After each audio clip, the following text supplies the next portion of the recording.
자, 오늘도 우리에게 주시는 말씀과 기도 제목으로 승리하기를 바랍니다. 자, 한번 따라 하시겠습니다. 하나님께서 은혜와 승리를 주실 때 하나님의 자리에 앉지 않게 하소서.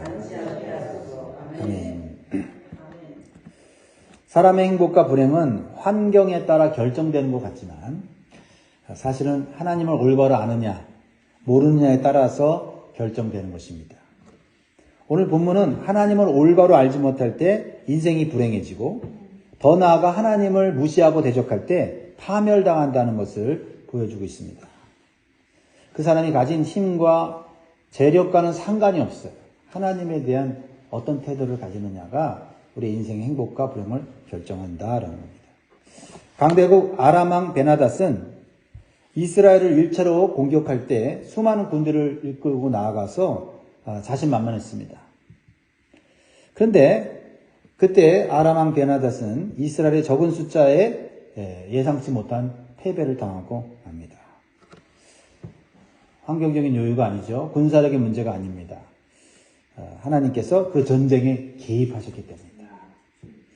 그래서 이스라엘을 위기에서 구원하시기 위해서 하나님께서 개입하셨기 때문에 승리한 것입니다.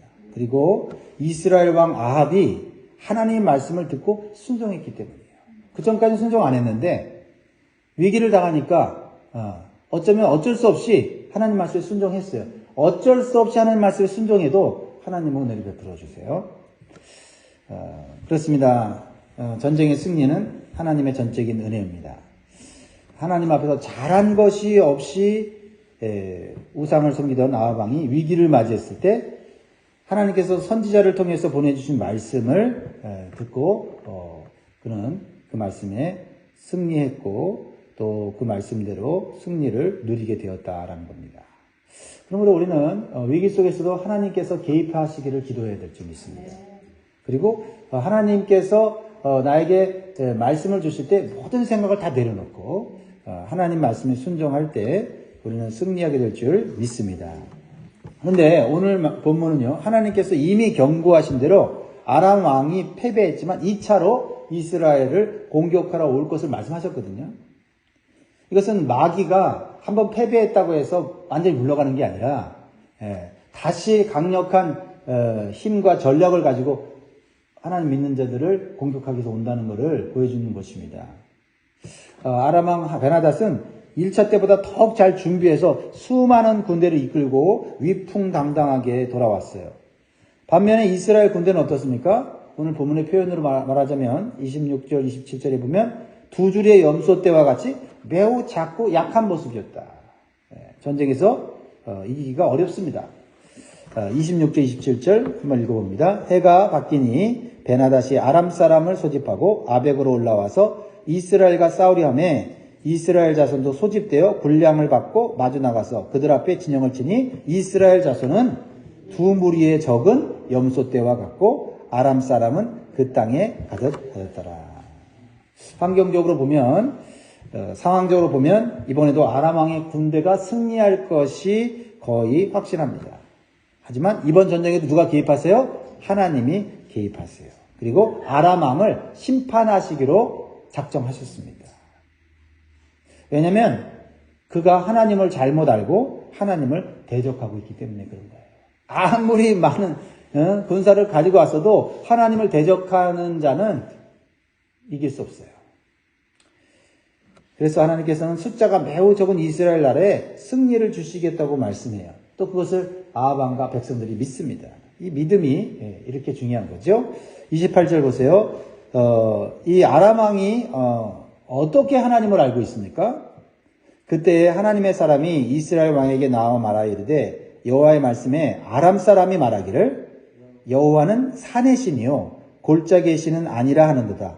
그러므로 내가 이 큰 군대를 다 내 손에 넘기리니 너희는 내가 여호와인 줄을 알리라 하셨나이다 하니라. 아람 사람이 하나님을 어떻게 알고 있어요? 하나님은 산의 신이고 골짜기의 신은 아니다. 그렇죠? 그러니까 산에서만 힘을 발휘하고 골짜기나 평지에서는 힘을 못 발휘한다. 여러분들은 하나님을 어떻게 생각하고 있습니까? 이렇게 하나님의 능력과 크심을 제한하고 축소하는 것은 하나님 앞에 죄예요. 그렇죠? 하나님은 온 우주를 주관하시고 통치하시는 분이십니다. 어느 한 지역에 제한된 신이 아니에요. 우리는 그것을 믿습니다. 그래서 교회 안에서만 하나님이 아니라 세상 가운데서도 하나님이세요. 그래서 우리는요, 세상 가운데서도 하나님 믿고 담대하게 살 수 있는 거예요. 그런데 아람왕 큰 군대를 이끌고 와서 이번에는 아벡이라는 평지에서 싸우는 거예요. 지난번에는 사마리아 성에 왔다가 하나님이 그곳에서 역사를 해서 능력을 발휘해서 졌지만, 이번에는 우리가 원하는 장소, 환경에서 싸우면 여호와라는 신은 힘을 못 발휘할 거다 하면서 하나님을 무시하고 대적하고 있다는 겁니다. 그러자 하나님께서 아람왕에게 뭐라고 말씀하시냐면 여호와 하나님이 누군지를 알게 해주시겠다는 거죠. 여러분, 하나님을 알 때 하나님을 대적해서 알면 그건 불행해지는 거예요. 겸손하게 하나님을 알려고 해야 돼요. 우리가 하나님 다 알지 못하죠, 우리도. 그죠? 예. 하지만 우리는 하나님, 내가 아는 것보다 하나님을 아는 것이 너무나 부족합니다. 하나님 더 알게 해주세요. 내가 아는 것으로 하나님을 알므로 내가 혹시 내 믿음이, 내 신앙이 연약해지지 않게 도와주옵소서. 기도해야 돼요.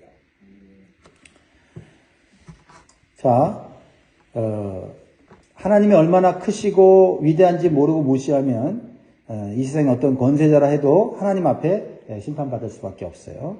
여러분, 그 출애굽기를 보면 이스라엘 백성들이 출애굽할 때 바로왕의 권세가 얼마나 대단했습니까? 그 당시에 세계 대제국의 권세를 가진 왕 아닙니까? 말 한마디에 사람의 생명을 살리고 죽이는 그런 권세를 가진 왕인데, 하나님께서 바로왕에게 하나님이 누구신지를 알려주려고 했어요. 그래서 몇 가지 재앙을 내립니까? 10가지 재앙을 내리죠.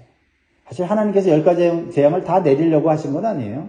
한 가지 재앙을 내릴 때 바로왕이 하나님이 나보다 높으신 왕이시구나 하고 무릎 꿇었으면 재앙 끝났어요. 그런데 둘째 재앙, 셋째 재앙, 19째 재앙까지도 하나님이 재앙을 내리면 꼬리를 내렸다가 재앙이 사라지면 또 자기가 이 세상에 대단한 권세자인 것처럼 하나님의 말씀과 하나님의 경고를 무시했어요. 근데 10번째 재앙까지 왔죠. 장자의 재앙. 그렇죠? 그리고 바로왕의 왕자도 죽게 됐어요. 그때서야 하나님이 생명의 주관자인 것을 깨닫고 항복합니다. 그리고 하나님 말씀을 순종한 이스라엘 백성들은 해방과 구원의 은총을 받게 된 것이죠. 이렇게 하나님을 올바로 할 때 행복이요, 하나님을 무시하면 불행인 거예요. 여러분, 환경이 좀 어렵고 힘들고 상황이 어렵고 힘들고 그게 문제가 아니라 내가 지금 하나님을 올바로 알고 있는가. 그러면 하나님을 올바로 알고 하나님을 올바로 선포할 때 하나님은 그 힘든 상황 속에서, 위기 속에서 우리를 놀랍게 구원해 주시는 줄 믿습니다. 자, 그럼 아람과 이스라엘 전쟁은 어떻게 되었습니까? 숫자가 적은 하나님의 군대가 하나님을 대적하는 아람 군대를 전멸시켰습니다. 우리는 이걸 읽으면서 당연하게 여기지만 당연한 게 아니에요. 자, 29절, 23절 봅시다. 어떻게 그들이 망하는지 보세요. 진영이 서로 대치한 지 7일이라 7째 날에 접전하여 이스라엘 자손이 하루에 아람 보병 10만 명을 죽이매 그 남은 자는 아벡으로 도망하여 성읍으로 들어갔더니 그 성벽이 그 남은 자 2만 7천 명 위에 무너지고 베나닷은 도망하여 성읍에 이르러 골방으로 들어가니라. 여러분, 그렇게 자신만만하던 아람 왕은 전쟁에서 완전히 패배하고요. 또 이 남은 군사들이 성읍으로 들어갔는데 그 성읍의 성벽이 무너질 줄 누가 알았겠어요. 성벽이 무너져서 망한 거예요. 여러분, 우리가 안전한 환경으로 피했다고 해서 우리 생명이 보존되는 게 아니에요. 하나님이 보존해 주셔야 돼요. 이제 그 왕은 어떻게 됩니까? 그 성읍 안에 한 골방에 숨어서 목숨을 부지하게 되었어요. 이때 남은 신하들이 아람 왕에게 이스라엘 왕에게 생명을 구걸하라고 요청을 해요. 얼마나 비참해졌습니까? 그러자 아람 왕도 자신의 신세를 이제 깨닫고 그렇게 하기로 하는 거죠. 31절 보세요. 그의 신하들이 그에게 말하되 우리가 들은즉 이스라엘 집의 왕들은 인자한 왕이라 하니 만일 우리가 굵은 배로 허리를 동이고 테두리를 머리에 쓰고 이스라엘의 왕위로 나아가면 그가 혹시 왕의 생명을 살리리이다 하고, 이렇게 하나님을 무시하고 대적한 자의 인생은 이렇게 비참해지는 거예요. 붉은 배로 허리를 동이고 테두리를 머리에 썼다는 것은요, 이미 자기가 죽을 상황인 것을 이미 알고 자기 죄를 고백하는 거예요. 그래서 이스라엘 왕에게 은혜를 베풀어 달라고 하는 거지요. 여전히 이 사람은 하나님에 대한 인식이 부족한 사람이죠. 1차 때 자신이 주인이라고 여기면서 이스라엘 왕을 자신의 종으로 여기면서 무시했어요. 근데 이제는 완전히 상황이 역전되었습니다. 누구 때문에 상황이 역전되었습니까? 위대하시고 능력이 많으신 하나님 때문입니다. 여러분, 세상에서 때때로 여러분들이 세상에 재물 가진 사람들, 잘난 사람들에게 혹시 여러분들이 비참하게 또 학대를 당한다 할지라도 여러분, 하나님은 그 상황 속에서도 역전시켜 주시는 은혜를 베푸십니다. 그러므로 우리가 신앙을 지키고 믿음을 지키면 우리는 어떤 상황 가운데서도 역전되는 승리를 얻게 될 줄 믿습니다. 그런데요, 매우 안타까운 일이 생겨요. 그것은 전쟁에서 승리한 아방의 태도예요. 여러분이라면 이 전쟁에 승리했을 때 먼저 무엇부터 하겠어요? 한번 생각해 보시기 바랍니다. 아방은 하나님께서 이 전쟁에서 승리하게 하신 것을 올바로 인식하지 못하고 있어요. 이 전쟁은요, 하나님의 영광을 나타내야 되는 전쟁인 것을 잊어버리고 말았어요. 그래서 하나님은 안 보이고 오직 승리에 도취되어서 자기 자신이 하나님 자리에서 모든 일을 자신의 뜻대로 처리하고 있는 어리석은 모습을 보여주고 있다라는 겁니다. 32절 보세요. 그들이 굵은 배로 허리를 동이고 테두리를 머리에 쓰고 이스라엘 왕에게 이르러 이르되 왕의 종 베나닷이 청하기를 내 생명을 살려 주옵소서 하더이다. 아합이 이르되 그가 아직도 살아있느냐? 그는 내 형제이니라. 여러분, 아합이 지금 상황이 역전된 것을 보고 너무나도 지금 흥분한 거예요. 기분이 너무너무 좋은 거예요. 아합은 얼마 전까지 자신이 주인이라고 섬겼던 그 아람왕 베나닷이 자신에게 무릎을 꿇고 생명을 구걸하니까요, 인간적인 그런 감정을 주체하지 못하고 교만해진 거예요. 하나님이 안 보여. 하나님의 승리를 주셨는데 마치 자기가 적은 숫자를 가지고 대군을 물리친 것처럼 착각하고 있단 말이에요. 그래서 하나님께 묻지도 않고 자신이 선심을 쓰듯이 아람왕을 내 형제라고 대우해줘요. 자기가 대왕이 된 것처럼. 그래서 속국의 왕에게 은혜를 베푸는 것처럼 이렇게 지금 착각하고 있는 거예요. 그러면서 아람 왕의 생명을 살려주겠다고 하는 거예요. 그리고 자신의 병거에 이 왕을 태웁니다. 그러자 아람 왕이 어떻게 하겠어요? 더 아부하면서 아람 왕의 기분을 최고로 높여주는 거예요. 이때 조심해야 되는데요. 34절 베나닷이 왕께 아뢰되 내 아버지께서 당신의 아버지에게 빼앗은 모든 성읍을 내가 돌려보내리이다. 또 내 아버지께서 사마리아에서 만든 것 같이 당신도 다메섹에서 당신을 위하여 거리를 만드소서. 아합이 이르되 내가 이 조약을 인내 당신을 놓으리라고 이에 더불어 조약을 맺고 그를 놓았더라. 이 베나닷 왕은 자신의 생명을 지금 어떻게든 보존하려고 구걸하고 있고요. 또 이 한껏 지금 흥분한 이 아합 왕을 더 막 높여주면서 그에게 보상을 해주겠다고 얘기하는 거예요. 그것은 자신의 아버지가 이스라엘 나라에 빼앗았던 모든 성읍들을 다시 돌려주겠다는 거예요. 그리고는 또 이 아합 왕을 확 높여주는데 어떻게 높여주냐면 우리 아버지가 사마리아에 자기의 이름으로 거리를 만들었듯이 우리나라 다메섹 도시에 이 아합 왕이 거리를 만들겠다는 거예요. 아합 왕이라는 이름을 만들겠다는 거예요. 여러분, 누가 여러분에게 여러분의 공을 치하해 갖고 여러분의 이름으로 거리를 만든다고 생각해 보세요. 어떻게 생각하세요? 그게 이 땅의 영광이죠. 그렇죠? 그리고 이 땅에서 잘 나가는 사람, 훌륭한 사람들 이름으로 지금 거리를 만들지 않습니까? 조지 워싱턴 메모리얼 하이웨이 뭐 이런 식으로 해서 이름을 만들잖아요. 완전히 아합은 거기에 확 이제 마음을 빼앗기게 된 거예요. 내가 이렇게까지 높은 존재구나. 내가 이렇게 대단한 존재구나. 스스로 생각하면서 하나님의 자리를 차지하게 되고 있는 모습을 우리는 보고 있는 것입니다. 그래서 아합은 기분 좋게 조약을 맺고 아람 왕을 자기 마음대로 놓아줘요. 자, 인간적인 관점에서 보면 아합 왕은 선심을 베푼 왕이고 그리고 정치적인 실리를 잘 챙긴 그런 왕이라고 볼 수가 있죠. 그렇죠? 요 장면만 보면 여러분 목숨을 구걸하는 이 패장에게 은혜를 베푸는 거 이거 정말 좋은 일 아닙니까? 그리고 그러면서 또 나라의 정치적으로 이익을 얻는 거 잘한 거 아니에요? 여러분 이럴 때 우리는 하나님의 관점에서 시각에서 볼 수 있어야 한다는 거예요. 하나님께서는요 이 전쟁에서 이기하신 목적이 하나님이 누구신지를 알려주려고 하는 거예요. 근데 지금 이 베나다 왕은 하나님보다 누구를 더 지금 높이고 있어요? 아합 왕을 높이고 있고 아합 왕은 지금 전쟁에 승리한 다음에 지금 누구를 높이고 있어요? 자기 자신을 높이고 있잖아요. 그러니까 하나님께서 전쟁에서 승리할 수 없는 이스라엘을 승리케 한 거는 하나님만 섬기고 하나님만 왕으로 모시고 살라고 한 건데 완전히 그 목적은 사라지고 인간적인 승리에 도취되어 있는 모습을 보게 되고 인간적으로 자비를 베풀고 있다는 말이에요. 아합 왕이 하나님의 자리에 앉아서 마치 자신이 하나님인 것처럼 행동하고 있는 거예요.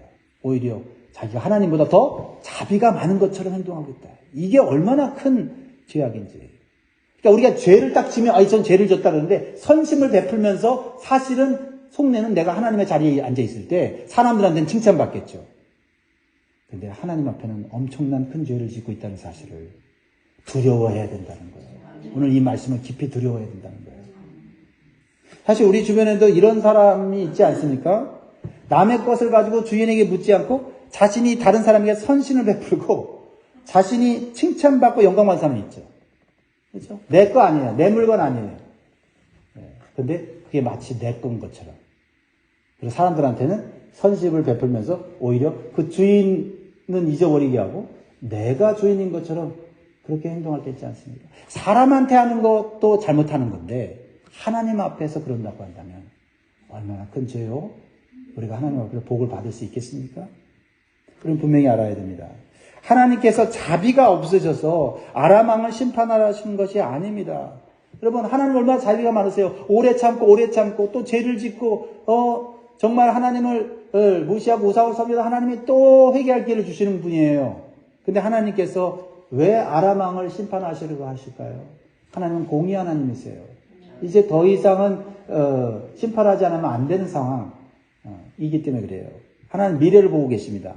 이 아람 왕을 살려두면 다시 이스라엘을 공격해서 괴롭힐 것을 알고 계신 거예요. 그러니까 순간적인 감정에 의해서 선심을 베푼다고 했지만 하나님께 묻지 않고 내가 내 마음대로 했기 때문에 미래에 이 아합 왕과 이스라엘은 불행을 당하는 거예요. 왜요? 하나님의 뜻과 하나님의 계획을 무시했기 때문이에요. 마찬가지로 우리가 영적인 전쟁에서도요. 죄악에 대해서는 악의 근원은 싹을 남겨둬서는 안 된다는 거예요. 마음이 느슨해져서 이런 죄 정도는 덮어도 되겠지 하고 자비를 베풀어 버리면 그 죄악의 싹이 나면요 자라게 되어서 결국은 나를 잡아먹게 된다라는 거예요. 그래서 악의 싹은 반드시 제거하는 자가 지혜로운 것이고 하나님의 은혜를 계속해서 경험하는 자가 된다는 사실을 기억하시기 바라요. 결국 여러분 보세요. 이 아람 왕과의 조약으로 이스라엘 나라에 아무런 이익이 없어요. 아람 왕인 베나다는요 자신의 나라로 돌아가는 게 어떻게 됩니까? 쿠데타가 일어나서 하사엘이라는 사람에게 죽임을 당해요. 그리고 다시 아람 군대는요 이스라엘을 공격해요. 조약 다 무시하고 깨트려버리고 공격하는 거예요. 하나님 다 알고 계신 거예요. 그리고 그 전쟁에서 또 누가 죽어요? 은혜를 베풀고 선심을 베풀고 하나님의 자리에 앉아 있었던 아합 왕이 그때 죽습니다. 비참하게 죽어요. 하나님 미래를 다 알고 계십니다. 지금 우리가 이해가 안 돼도 그 말씀에 순종하면 우리와 우리 미래에 복이 되는 거예요. 하나님께서 우상에 빠진 아합 왕에게 은혜의 기회를 주시고 전쟁에서 승리를 주셨지만 오히려 하나님을 높이지 않고 자신이 하나님의 자리에 앉아서 좌지우지함으로써 그는 모든 것을 잃어버리는 비참한 인생이 되었음을 오늘 교훈하고 있습니다.